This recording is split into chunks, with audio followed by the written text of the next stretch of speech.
In our house, it was tradition that we kiss each other goodnight. And so I was in my bed waiting for Dixie to come upstairs and kiss me goodnight. But instead, what I got was an alert from my phone, a picture of her blowing me a kiss, which turned out to be one of the first pieces I did for surface tension.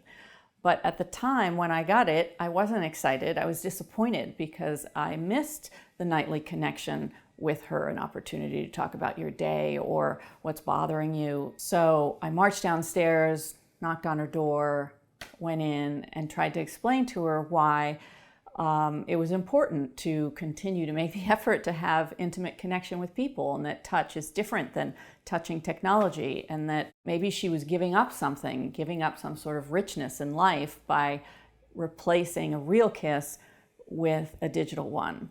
And she, of course, looked at me like I was crazy and that I was being such a parent. And then I walked out of there thinking, well, do I know what I'm talking about? I'm not sure if I do.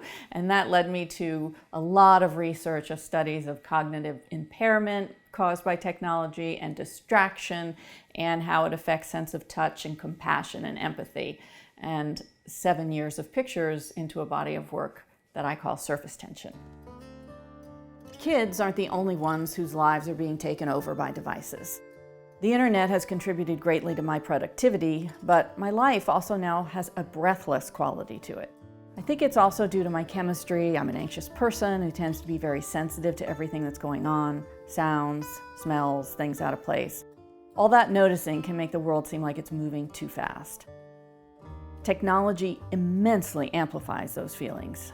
The writer, Virginia Heffernan, talks about the pace of contemporary life as the, quote, joyless urgency of our time.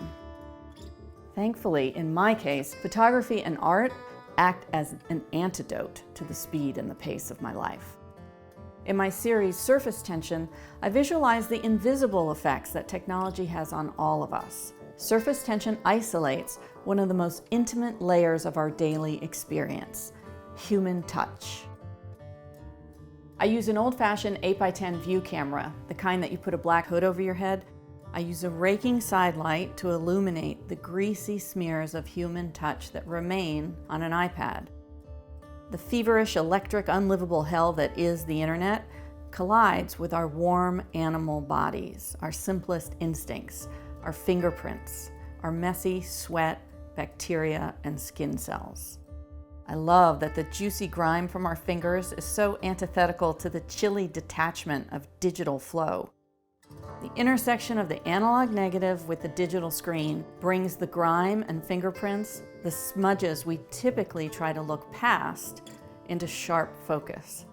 The viewer is forced to see an everyday object in a way they usually don't. For me, using a 19th century technology was the best way to record all the tiny 21st century details our eyes can't see in real life. It's also important to remember that in its inception in the 19th century, analog photography was also the quote-unquote latest technology, and people were skeptical about it weaving fictions about individual lives or historical events, just as we are now. At the beginning of Surface Tension, I was shooting with a Hasselblad camera on roll film, which means that the negative was 6 centimeters by 6 centimeters square, and I was shooting black and white. And the pictures were of the fingerprints on my iPad off. And so I ended up with these gorgeous gelled and silver prints, but they looked like abstract paintings. They basically looked like a poor man's Franz Klein. I wanted them to be more contemporary, and I wanted them to have more social critique to our contemporary moment. So I switched to color. But again, no backgrounds. Even the color images on roll film, a 6 by 6 centimeter negative, weren't big enough to blow up to be anything dramatic. You couldn't see the fingerprints as clearly as I wanted them to be. And if the fingerprints weren't sharp, you just had the same kind of smudges that you see on your phone every day. So then I switched to color in the view camera, which was an 8 by 10 inch negative, which was enormous compared to the roll film I was using with the Hasselblad. And at that point, I also decided to use my internet history as backgrounds. I just grabbed screenshots from whatever popped up in my social media feeds, images that friends had sent me. All the images in Surface Tension are appropriated. Most of them come from people I know or friends, but there are a few that are licensed professional images from the news. Having those images in the background underneath the grimy fingerprints added a tension and a friction to the project that the beautiful black and white silver gelatin prints just did not have.